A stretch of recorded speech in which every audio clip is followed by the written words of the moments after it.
آج ویو 360 میں پاکستان میں دہشت گردی کے واقعات میں کمی کے شواہد، لیکن خیبر پختونخوا اور بلوچستان میں عسکریت پسند گروہوں کی سرگرمیاں ایک بڑا چیلنج۔ بات کریں گے پاکستان کی انسداد دہشت گردی کی کوششوں پر آج کے شو میں۔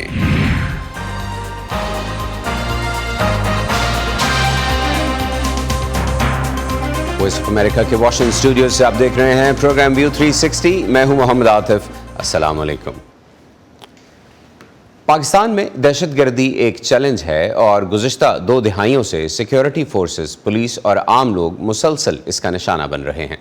افغانستان میں طالبان کی حکومت آنے کے بعد پاکستان کو امید تھی کہ افغان طالبان TTP کے خلاف پاکستان کی مدد کریں گے، لیکن ایسا ہوا نہیں،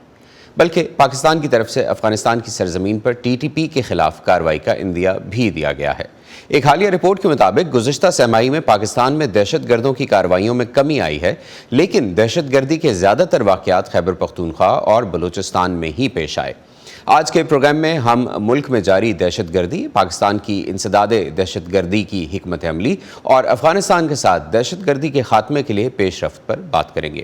اس سلسلے میں سب سے پہلے چلتے ہیں پشاور، جہاں سے ہمارے نمائندے شمیم شاہد ہمارے ساتھ موجود ہیں۔ شمیم صاحب، شکریہ آپ ہمارے ساتھ ہیں۔ حالیہ کچھ عرصے میں کئی پرتشدد واقعات ہوئے ہیں۔ ایک واقعے میں باجوڑ میں ایک سابق سینیٹر بھی ہلاک ہوئے ہیں۔ کون سے عسکریت پسند گروہ ہیں جو ان واقعات کے پیچھے ہیں؟ شکریہ جی۔ یہاں پر جتنے بھی واقعات ہو رہے ہیں تو ان کا تانے بانے جو ہے وہ تحریک طالبان پاکستان، جس کی مرکزی لیڈرشپ اس وقت افغانستان میں، اس کے ساتھ ملتے ہیں اور زیادہ تر واقعات کی وہ بھی ذمہ داری قبول کرتے ہیں، مگر اس کے علاوہ ان کی چھوٹے موٹے گروپ بھی شامل ہے، جس میں اگر ہم دیکھیں تو باجوڑ میں زیادہ تر واقعات میں داعش کی ملوث ہونے کی اطلاعات ہے۔ خصوصی طور پر وہاں پر جو ٹارگٹ کلنگ کی جا رہی ہے، جو مذہبی جماعتوں سے لوگ منسلک ہیں ان کی۔ شمالی وزیرستان میں جو واقعات ہو رہے ہیں تو وہ حافظ گل بہادر کی جو شورائے مجاہدین، جو TTP کا ایک چیپٹر ہے، ایک حصہ ہے، وہ کر رہے ہیں۔ اسی طرح ڈیرہ اسماعیل خان میں جو ہے وہ گنڈاپور گروپ بھی ہے اور اس میں البدر بھی ہے، اور اب ایک اور نیا گروپ جو ہے وہ اس میں بھی شامل ہو رہا ہے۔ تو زیادہ تر واقعات جو ہے یہ TTP والے کرتے ہیں اور حکومت اور سیکورٹی ادارے بھی TTP ہی کو مورد الزام ٹھہراتے ہیں۔ شمیم صاحب، یہ جو خیبر پختونخوا میں دہشت گردی کے مسلسل واقعات ہو رہے ہیں، جن میں فوج، پولیس اور عام لوگ بھی نشانہ بن رہے ہیں،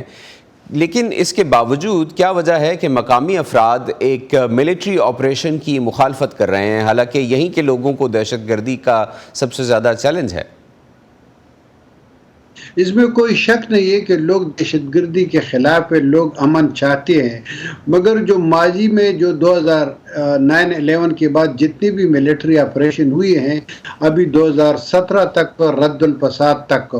تو تمام ملٹری آپریشن کے میں جو دہشت گردوں کا نیٹ ورک ہے وہ ختم نہیں ہوا، بلکہ اس میں مزید اضافہ ہوا۔ اسی طرح لوگوں کے جو ہے نا تحفظات بھی ہے بہت زیادہ، سیکورٹی اداروں پر، حکومت پر اور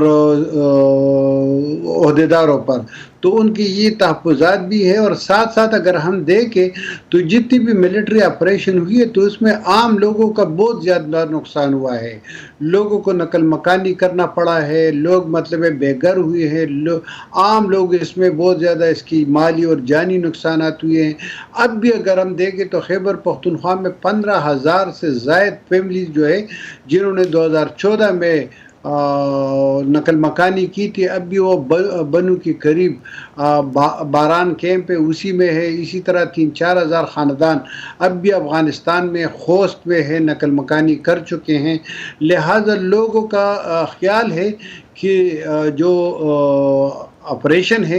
اس کے طریقہ کار کو تبدیل کرنا پڑے گا۔ ساتھ ساتھ سیاسی جماعتوں کا یہ ہے کہ انہوں نے کہا کہ وہ جو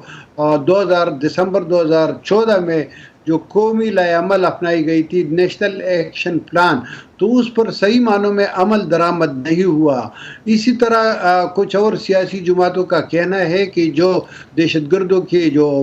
مراکز ہے، جو ان کی سیاسی لیڈرشپ ہے، ان کے مراکز زیادہ تر پنجاب میں ہے، لہذا ان کے خلاف بھی کارروائی ہونی چاہیے۔ تو لوگوں کو تحفظات ہے، اسی جی وجہ سے لوگ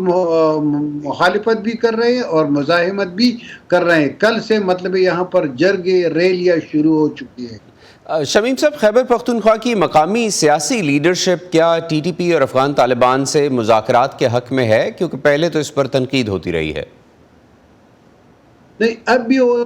جو ہے نا، زیادہ تر اس میں جو سیاسی جماعتیں ہیں وہ منقسم ہے۔ کچھ جماعتیں جو ہے وہ ٹی ٹی پی کے ساتھ مذاکرات کے خواہاں ہیں، جس میں پاکستان تحریک انصاف کے لوگ ہیں، جس میں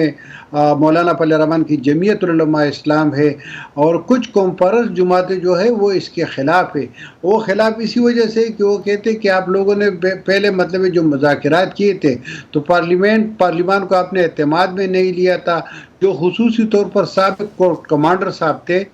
پشاور کے جنرل فیض صاحب، اس نے جو مذاکرات کیے تھے تو اس سے اس وقت کی پارلیمنٹ کو بھی بالکل پتہ نہیں تھا۔ اور اگر آپ کو یاد ہو تو پھر بلاول بھٹو زرداری صاحب جب وزیر خارجہ بن گئے تو انہوں نے یہ مطلب ایشو اٹھایا تھا کہ کس کے کہنے پر یہ مذاکرات ہو رہے ہیں، کون کر رہے ہیں۔ تو اس وقت پارلیمان نے بھی کچھ فیصلے کیے تھے، اور اس سے پہلے عدالتوں نے بھی کچھ فیصلے کیے تھے، جس میں جسٹس سیٹ وقار کے فیصلے بہت اہم تھے، اور انہوں نے کہا تھا کہ طالبان کے ساتھ، عسکریت پسندوں کے ساتھ جو بھی مذاکرات ہوں گے تو اسے عدالت کو آگاہ کیا جائے گا، پارلیمان کو آگاہ کیا جائے گا، سیاسی جی، قائدین جو ہے ان کو آگاہ کیا جائے گا۔ آپ تو درست اس کہہ پر رہے ہیں، سیاسی پارلیمان کے شمولیت کے سوالات اٹھتے رہے ہیں، لیکن اس وقت کی جو نیشنل سیکیورٹی کونسل تھی، جس میں حکومت، سیکیورٹی ادارے اور اپوزیشن پارٹیوں کے سربراہان شامل ہوتے ہیں، اس نے اس سارے سلسلے کی اجازت دی تھی۔ بہت شکریہ، آپ ہمارے ساتھ رہے شمیم شاہد صاحب۔ اور پروگرام میں اب آگے بڑھتے ہیں اور شامل کرتے ہیں اسلام آباد سے وائس آف امریکہ کی بیورو چیف سارہ زمان کو، جو حال ہی میں دوحہ کانفرنس کی کوریج کر کے واپس آئی ہیں۔ سارہ، پاکستان اور افغان طالبان کے درمیان ایک سرد مہری کہا جائے تو چلی آ رہی ہے۔ دوحہ میں پاکستانی حکام اور افغان طالبان رہنماؤں کے درمیان ملاقاتیں تو ہوئی ہیں، اس کے بعد کیا دونوں اطراف بات چیت کے لیے کچھ سنجیدہ نظر آتے ہیں، کچھ سنجیدگی سے بات چیت آگے بڑھانے پر نظر آتے ہیں؟ جی، ذرائع کا تو یہی کہنا ہے کہ ڈائیلاگ دونوں کے درمیان ایک اعلیٰ سطح کا وہ تو اس مہینے بھی ہو سکتا ہے، اور ہم نے یہ دیکھا کہ آخری مرتبہ جو جوائنٹ کوارڈینیشن کمیٹی تھی وہ جنوری میں ملی تھی، اس کے بعد سے کوئی جامع مذاکرات نہیں ہوئے پاکستان کی طرف سے۔ ویسے جو بشام میں جو اٹیک ہوا 5 چائنیز ورکرز کی جان جس میں گئی اور ایک پاکستانی شہری کی بھی، اس کے بعد جو اس کا فیکٹ فائنڈنگ تھی اس کی رپورٹ لے کے پاکستانی حکام گئے تھے کابل، لیکن وہاں پہ بات چیت ہوئی اور اگلے ہی دن طالبان کی جانب سے یہ بیان دیا گیا کہ یہ جو بات کر رہا ہے پاکستان، یہ صرف بیجنگ اور کابل کے درمیان تعلقات کو خراب کرنے کے لیے کر رہا ہے۔ لیکن جو ہم نے دیکھا دوحہ کانفرنس کے دوران وہ یہ تھا کہ ایک تو پاکستان سے الگ ملاقات ہوئی، کیونکہ جو دوحہ میں پاکستان کے سفیر ہیں ان کے گھر پہ عشائیہ جو ہے وہ افغان طالبان کے لیے رکھا گیا۔ اس کے علاوہ جو ایک میٹنگ ہوئی 4 ممالک کی، جس میں افغانستان، پاکستان، ازبکستان اور قطر شامل تھے، تو اس موقع پہ بھی بات چیت ہوئی۔ اس کے علاوہ جو یہ بھی ہم جانتے ہیں کہ جو اوور آل اس کانفرنس کے موقع پہ بھی طالبان کا جو موقف تھا اس کی جو ممالک تائید کرتے ہیں، ان دا سینس کہ جو کہتے ہیں کہ افغانستان کے جو فنڈز امریکہ نے فریز کیے ہوئے وہ کھولے جائیں، اور افغانستان کی جو معیشت ہے اس میں ایک جو کردار ہے ان فنڈز کا اس کو سمجھتے ہوئے یہ کنسیشن افغانستان کو دی جائے، تو اس پہ اس موقف کی حمایت کرنے والوں میں پاکستان بھی شامل ہے۔ پھر پاکستان کا جواب تھا، اس نے افغان سول سوسائٹی کے ارکان سے اگلے دن کانفرنس کے بعد جو منگل کے روز ملاقات ہونی تھی 2 جولائی کو، اس میں بھی شرکت نہیں کی۔ پاکستان کا موقف اس کے بارے میں یہ ہے کہ جی ہم کانفرنس کے لیے آئے تھے، وہ 2 روزہ کانفرنس تھی 30 جون اور 1 جولائی کی، تو اس وجہ سے یہ اس کانفرنس کا حصہ نہیں تھا، تو ہم اس میں کیوں شرکت یعنی کرتے؟ پاکستان بھی ایسی اس سائٹ پہ نہیں جانا چاہتا جس سائٹ پر طالبان کو مزید اعتراضات ہوں۔ پاکستان ایک بار پھر امید کر رہا ہے کہ افغان طالبان کے ساتھ سرحد پار دہشت گردی کے خاتمے پر جامع گفتگو ہوگی۔ کیا افغان طالبان کا فوکس ٹی ٹی پی پر بھی اتنا ہی ہے جتنا کہ آئی ایس کے پر ہے؟ دیکھیے، ٹی ٹی پی اور آئی ایس کے جو ہے اسلامک اسٹیٹ خراسان، وہ افغانستان کے لیے 2 بالکل مختلف نوعیت کا ان کا معاملہ ہے۔ اس کی وجہ یہ ہے کہ جو اسلامک اسٹیٹ خراسان ہے وہ ایک انٹرنل تھریٹ ہے افغانستان کے لیے، تو وہ ان کا ایک انٹرنل سیکیورٹی میٹر ہے، اس کے پیچھے ظاہر ہے وہ بہت سختی سے جا رہے ہیں. ابھی حال ہی کی خبر ہے کہ ننگرہار میں آئی ایس کے جو اسلامک اسٹیٹ خراسان پروونس ہے اس کے ایک ہائی لیول کمانڈر کو مارنے کا دعویٰ کیا ہے افغان طالبان نے. تو ان کے پیچھے تو وہ اس طرح سے جا ہی رہے ہیں. جہاں تک افغان طالبان کی بات ہے تو افغان طالبان کو جو پاکستانی طالبان ہے ٹی ٹی پی ان سے کوئی تھریٹ نہیں ہے, ان سے یہ خطرہ نہیں ہے کہ وہ ان کے اقتدار کو چیلنج کریں گے یا وہ ان کی اسپیس کو چیلنج کریں گے. تو وہ معاملہ اور وہاں پہ پھر جو خارجہ نوعیت کا پاکستان اور افغانستان کے درمیان جو تناؤ آ جاتا ہے اس کو ٹیکل کرنا ہے. تو اس حوالے سے بھی اگر بات کی جائے تو کابل کا موقف پہلا تو ہمیشہ یہی رہا ہے کہ ہماری سرزمین نہیں استعمال ہو رہی کسی کے خلاف, ہم اس کی اجازت نہیں دیں گے. اور ساتھ میں ہی انہوں نے جو فائٹرز ہیں افغان طالبان میں جو اس کے فائٹرز ہیں ٹی ٹی پی کے, ان کو پاک افغان بارڈر سے دور منتقل کرنے کی بات بھی کی. اس کے بعد وہ اس کے اوپر کام بھی کر رہے ہیں. ساتھ میں ان کا یہی موقف ہے کہ کسی بھی ملک کو خطرہ نہیں محسوس کرنا چاہیے. سہیل شاہین جو طالبان کے ایک اہم رہنما ہیں, انہوں نے بھی دوحہ کانفرنس کے دوران سائیڈ لائنز پہ میڈیا سے بات کرتے ہوئے یہی کہا. تو آئی ایس کے اور ٹی ٹی پی دو ڈفرینٹ طرح کے چیلنجز پوز کرتی ہیں افغان طالبان کے لیے, لہٰذا پھر اسٹریٹجی بھی ہمیں فرق نظر آتی ہے. اور سارا یہ بتائیے کہ جو ابھی وزیر دفاع کا بیان تھا, پاکستان کے وزیر دفاع کا, کہ افغانستان کی ٹیریٹری کے اندر دہشت گردوں کو نشانہ بنایا جا سکتا ہے, طالبان کی لیڈرشپ کس طرح سے دیکھتی ہے اسٹیٹمنٹ کو, اور کیا انہوں نے کوئی رد عمل دیا ہے اس پر؟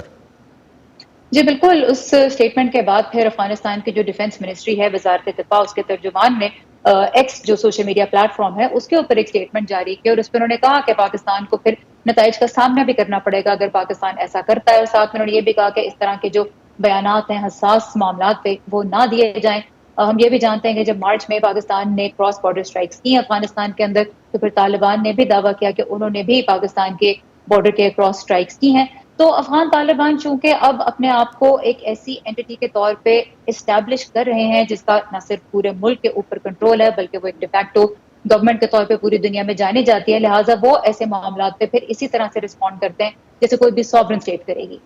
تو سارا روس نے جو ابھی اسٹیٹمنٹ دی ہے, طالبان کو دہشت گردی کے خلاف جنگ میں اتحادی قرار دیا ہے, اور آئی ایس کے یعنی داعش خراسان کے خلاف طالبان کے ساتھ تعاون پر زور دیا ہے, طالبان کے لیے یہ بیان کتنا اہم ہے اور وہ اس کو کیسے دیکھ رہے ہیں؟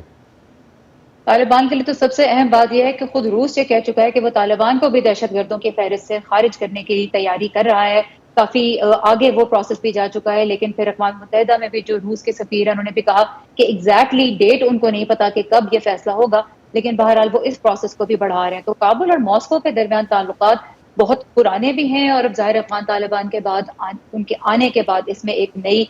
جو ہے جدت بھی آ رہی ہے, اس کو زیادہ پروموٹ بھی کیا جا رہا ہے, کیونکہ ظاہر ہے جب تک امریکہ اور اس کے اتحادی موجود تھے تو جو گورنمنٹ تھی اشرف غنی کی بھی اور ان سے پہلے بھی جو گورنمنٹ تھی وہ ویسٹرن بیک تھی, ان کے اتنے ٹائز جو تھے پبلکلی روس کے ساتھ نہیں تھے. لیکن طالبان جو ہیں بہت پبلکلی روس کے ساتھ بھی اپنے ٹائز بڑھا رہے ہیں, اور اگین ان کا موقف یہی ہے کہ ہم کسی بھی ملک کے خلاف اپنی سرزمین استعمال ہونے نہیں دیں گے, لہٰذا جو رشیا کی طرف سے بھی اسٹیٹمنٹ آئی ہے وہ افغان طالبان کے لیے ایک بہت پازیٹیو ڈیولپمنٹ ہے. بہت شکریہ سارا زمان, آپ نے ہمیں جوائن کیا اور ہم سے بات کی. آگے بڑھتے ہیں, اور ایک نجی think tank centre for research and security studies کی ایک حالیہ رپورٹ میں کہا گیا ہے کہ گزشتہ سہ ماہی میں خیبر پختونخوا اور بلوچستان میں پرتشدد واقعات جاری رہے, جہاں اس عرصے میں تقریباً 92% اموات اور 87% دہشت گردی کے واقعات اور عسکریت پسندوں کے خلاف کارروائیاں ہوئیں. سن 2024 کی دوسری سہ ماہی کے دوران پاکستان میں دہشت گردی کے 240 واقعات اور آپریشنز میں اب تک شہریوں اور سیکیورٹی اہلکاروں سمیت 380 افراد ہلاک جبکہ 220 زخمی ہوئے ہیں. رپورٹ میں دعویٰ کیا گیا ہے کہ دوسری سہ ماہی میں ملک بھر میں تشدد اور ہلاکتوں کی شرح میں کمی آئی اور ملک میں مجموعی طور پر تشدد میں 12% کمی ہوئی. پہلی سہ ماہی میں 432 کی نسبت دوسری سہ ماہی میں 380 ہلاکتیں ریکارڈ کی گئیں. تشدد اور دہشت گردی کے واقعات میں کمی میں قابل ذکر بہتری بلوچستان میں دیکھی گئی, جہاں تشدد میں 46% کمی آئی. اس رپورٹ کے مندرجات اور انسداد دہشت گردی کے بارے میں مزید بات کرتے ہیں معروف تجزیہ کار اور CRSS کے ایگزیکٹو ڈائریکٹر امتیاز گل سے، جو اسلام آباد کے ذریعے اسکائپ پر ہمارے ساتھ ہیں۔ امتیاز صاحب، بہت شکریہ آپ نے ہمیں جوائن کیا۔ جیسا کہ آپ کے ادارے کی رپورٹ میں بتایا گیا ہے کہ دہشت گردی کے واقعات میں 12% کمی آئی ہے، وہ کیا اقدامات ہیں جن کی وجہ سے آپ کو لگتا ہے دہشت گردی میں کمی واقع ہوئی ہے؟ اور امتیاز صاحب کی ویڈیو مجھے نظر نہیں آ رہی ہے، so I am not sure if we still have him, he is still with us. جی امتیاز صاحب۔ جی شکریہ عاطف۔ بنیادی طور پہ میرا خیال ہے کہ سیکیورٹی فورسز خاص طور پہ بلوچستان اور خیبر پختونخوا میں ان کی گرفت جو ہے معاملات پہ تھوڑی سی بہتر ہوئی ہے، اور انٹیلیجنس بیسڈ آپریشنز اس سرمائی میں اچھے خاصے ہوئے ہیں۔ یعنی آپ نے پیش بندی کے طور پہ کافی سارے آپریشنز کیے گئے، ایسی جگہوں پہ ہماری سیکیورٹی فورسز پہنچی جہاں پہ اس سے پہلے جانا محال تھا۔ تو بحیثیت مجموعی جب آپ انٹرڈکشن کرتے ہیں، یعنی کسی چیز کو روکتے ہیں یا اس کی پیش بندی کرتے ہیں، تو اس سے ظاہر ہے صورتحال پہ اثر بھی پڑتا ہے۔ اس سرمائی کے دوران یہ بھی ہوا کہ بہت ایسے ہائی پروفائل واقعات نسبتاً کم ہوئے جس میں ایک وقت میں 10 15 20 ہلاکتیں ہو جاتی ہیں۔ ماضی میں ہم نے دیکھا کہ ایک واقعے میں 40 50 لوگ 25 30 لوگ شہید ہو جاتے تھے دہشت گردی کے واقعات میں۔ لیکن گزشتہ 3 مہینوں کے دوران، یہ کہہ لیں کہ گزشتہ 6 مہینوں کے دوران پاکستان میں اتنی ہائی پروفائل اٹیکس نہیں ہوئے ہیں، اور اس کی بنیادی وجہ میرا اپنا یہ خیال ہے کہ پولیس جو سول اور ملٹری سیکیورٹی فورسز ہیں ان کے درمیان رابطے بہتر ہیں، کوآرڈینیشن پہلے سے کہیں زیادہ مؤثر ہے، جس کے باعث یہ کافی ساری ایسی معلومات جو ہمارے پاس نہیں ہیں، یعنی ایسی جو کوششیں ناکام بنائی جاتی ہیں دہشت گردی کے واقعات کی، وہ عام لوگوں کو تک پہنچ بھی نہیں پاتی ہیں، اتنا لوگ اس کا نوٹس بھی نہیں لیتے۔ لیکن میں سمجھتا ہوں کہ بہتر کوآرڈینیشن کی وجہ سے ان واقعات میں نسبتاً کمی ہوئی ہے۔ امتیاز صاحب، بلوچستان میں ایک سگنیفیکنٹ ڈکریز دیکھنے میں آیا ہے، 46% ایک بڑا نمبر ہے۔ اس کے لیے کیا کوئی علیحدہ آپ کو لگتا ہے کہ بلوچستان کے لیے بالکل ایک علیحدہ پیٹرن، پالیسی اور ایکشنز ہیں؟ نہیں، میرا خیال ہے کہ اتنی زیادہ وہاں پہ انٹیلیجنس بیسڈ آپریشنز ہوئے ہیں، اور اتنے جس کو کہتے ہیں نا کہ سرایت کر گئی ہے سیکیورٹی فورسز۔ میرا خیال ہے انفارمرز کی صورت میں بھی آپ کا جو انٹیلیجنس نیٹ ورک ہے وہ اتنا پھیلا ہوا ہے کہ ان دہشت گرد گروہ، یا جس کو آپ یہ لوگ مقامی زبان میں قوم پرست گروہ بھی کہتے ہیں، انہیں بڑے پیمانے پہ کارروائیاں کرنے کا موقع نہیں ملا۔ دوسری بڑی بات، جو سابق صدر تھے ایران کے، جب پاکستان آئے 2 مہینے پہلے اپنی شہادت سے کچھ 2-3 ہفتے پہلے، تو اس میں پاکستان اور ایران کے درمیان دہشت گردی کے انسداد کے لیے بڑی تفصیلی بات چیت ہوئی، اور اس میں دونوں ملکوں نے اس بات پہ بھی اتفاق کیا کہ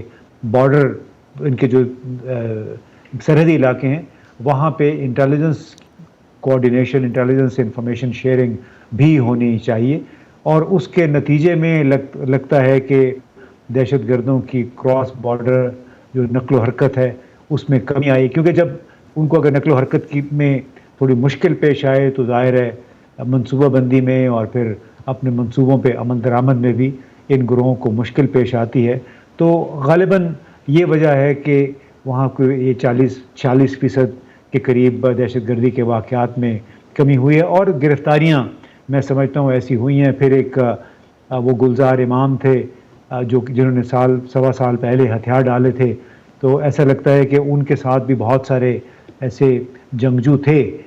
جو کہ اب غیر فعال ہو گئے ہیں، یا کم از کم وقتی طور پہ انہوں نے خاموشی اختیار کر لی ہے۔ اور اس کا بھی میں سمجھتا ہوں کہ پاکستان، خاص طور پہ بلوچستان کا جو سیکیورٹی لینڈسکیپ ہے اس پہ کافی فرق پڑا ہے۔ امتیاز صاحب، ایران کا آپ نے ذکر کیا، وہاں ایک نئے صدر ہیں، آ گئے ہیں، نئی حکومت بن رہی ہے، تو آپ کے خیال میں یہ جو سیکیورٹی کے معاملات میں جو باہمی تعاون ہے، آپ کو لگتا ہے یہ جاری رہے گا؟ مجھے یہ لگتا ہے کہ اب اس تعاون کو صدر رئیسی مرحوم کے دورے سے ایک نئی جہت ملی تھی، اور بعد میں ہماری ایرانی حکام سے بات چیت ہوئی، یہاں پہ جو ان کے سفیر ہیں ڈاکٹر امیری، ان کے ساتھ ہم نے انٹرویو بھی کیا۔ تو وہ خود بھی بہت پر امید تھے کہ مرحوم رئیسی کی پاکستان میں جو بات چیت تھی ان کا بڑا پرتفاق استقبال بھی کیا گیا، اور بالآخر دونوں ملکوں کو اب احساس یہ ہوا ہے کہ ان کے کچھ مشترکہ دشمن ہیں،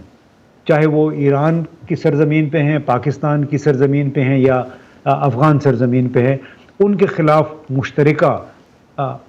کوششیں بڑی ضروری ہیں۔ اس بات پہ ایک بہت وسیع اتفاق اور تاریخ میں پہلی مرتبہ یہ ہوا کہ دو مقامات پہ، گپت میں اور کہیں مکران ڈویژن میں، انہیں دو مقامات پہ ایران اور پاکستان کے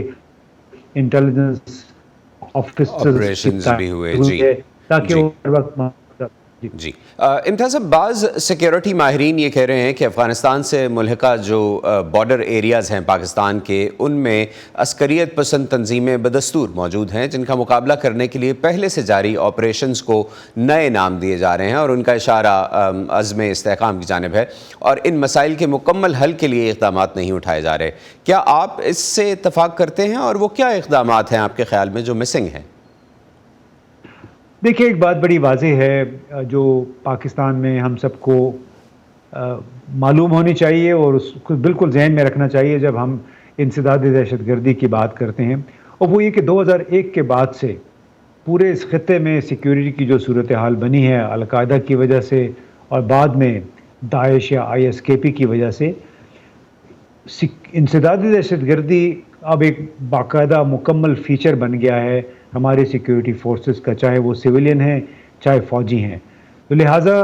یہ جو ہر 3-4 سال کے بعد ایک نیا نام دے دیا جاتا ہے، مثلا کبھی آپریشن میزان 2002 میں شروع ہوا تھا، اس کے بعد راہ نجات، راہ راست، آپریشن شیر دل، پھر جنرل راحیل شریف کے زمانے میں آپریشن ضرب اسب شروع ہوا، جنرل باجوہ آئے تو ضرب رد الفساد کا نام دے دیا گیا۔ اب جو 22 جون کو ایک میٹنگ ہوئی اور اس میں کہا گیا کہ عزم استحکام شروع کیا جائے گا، تو میرا خیال ہے یہ ایک نامناسب سی بات تھی بغیر مشاورتی پروسیس کے اس قسم کا اعلان کرنا، خاص طور پہ ان علاقوں کے لیے جہاں کے لوگ اس وقت ابھی بھی ٹراما کا شکار ہیں، کیونکہ مسلسل ملٹری آپریشنز کی وجہ سے اور دہشت گردوں کے حملوں کی وجہ سے ان لوگوں کی زندگی بہت ڈسرپٹ ہوئی، متاثر ہوئی، لوگ بے گھر ہوئے۔ تو بڑی اچھی بات ہے کہ حکومت نے یہاں پہ تھوڑا سا وہ بیک فٹ پہ گئی اور اثر نو اس پہ میرا خیال ہے اثر نو جائزہ لیا جا رہا ہے کہ واقعتاً اتنے بڑے پیمانے پہ یہ آپریشن ہونا چاہیے یا نہیں، اور بنیادی طور پہ یہ ایک ان کی مستقل جاب ہے، چاہے ہماری پولیس ہے، ہماری ملٹری آرمی یا پیرا ملٹری ہے، اور اس میں کوئی نئے نام سے آپریشن کرنے کی ضرورت نہیں ہے، کیونکہ چاہے کاؤنٹر کرائم ہو یعنی انسداد جرائم ہو یا انسداد دہشت گردی، یعنی نیا نام دینے کے بجائے انہیں خاموشی سے اس پہ کام کرتے رہنا چاہیے، جس طرح ایران اور چین جو ہے بڑی خاموشی سے یہ کام کرتے ہیں، ڈنڈورا نہیں پیٹتے ہیں۔ رائٹ، امتیاز صاحب آخری 1-1.5 منٹ ہے، اگر آپ یہ بتا سکیں کہ اب TTP کے ساتھ کیا دوبارہ مذاکرات ہونے چاہیے؟ پہلے مذاکرات پر سیاسی حلقے ہوں یا تھنک ٹینکس ہوں، سبھی نے اس پر مختلف قسم کی رائے کا اظہار کیا تھا اور یہ بھی کہا تھا کہ یہ ٹھیک نہیں تھا۔ کیا اب TTP کے ساتھ مذاکرات ہونے چاہیے یا ان کے خلاف ایک آپریشن ہونا چاہیے، ملٹری آپریشن ہونا چاہیے؟ دیکھیں عاطف، مذاکرات ان گروہوں سے ہوتے ہیں جو کسی ملک کی وحدت پہ، اس ملک کے آئین پہ اور وہاں کی جو رولنگ گورننس رجیم ہوتی ہے اس پہ یقین رکھتے ہیں۔ TTP بالکل ایک الگ تھلگ سا گروپ ہے، بنیادی طور پہ ایک پروکسی ٹیررسٹ گروپ ہے۔ انہوں نے شرائط ایسی رکھی ہیں مذاکرات کے لیے کہ جو کوئی بھی ریاست قبول نہیں کرے گی، اس لیے میں نہیں سمجھتا کہ TTP کے ساتھ مذاکرات کرنے کا کوئی فائدہ ہے، کیونکہ TTP یہاں پہ ایک سہولت کار ہے اس ملک میں تشدد کی، عدم استحکام کی، اور ان کے ساتھ میرا خیال ہے کہ اگر جب تک یہ خود کو آئین کے تابع نہیں کرتے، ہتھیار نہیں ڈالتے، جس سے وہ انکار کر رہے ہیں، اس وقت تک ان کے ساتھ بات چیت کا کوئی نہ تو کوئی فائدہ ہے جی۔ اور نہ ہی میں سمجھتا ہوں اس کا کوئی جواز ہے۔ رائٹ، بہت شکریہ امتیاز صاحب، آپ نے ہمیں جوائن کیا اور ہمارے شو میں ہم سے بات کی، اور آخر میں امتیاز صاحب کہہ رہے تھے کہ ٹی ٹی پی کے ساتھ مذاکرات اسی صورت میں ہونے چاہیے جب وہ پاکستان کے آئین اور قانون کا احترام کریں۔ اسی پر ختم کرتے ہیں آج کا ویو 360۔ اسٹے سیف، اور پاکستان سمیت دنیا بھر کی خبروں کے لیے آئیے ہماری ویب سائٹ urduvoa.com پر۔ یہ سارا کانٹینٹ آپ کو ہمارے سوشل میڈیا پلیٹ فارمز پر بھی ملے گا۔ آج کے پروگرام سے محمد عاطف کو اجازت دیجیے، اپنا خیال رکھیے گا، خدا حافظ۔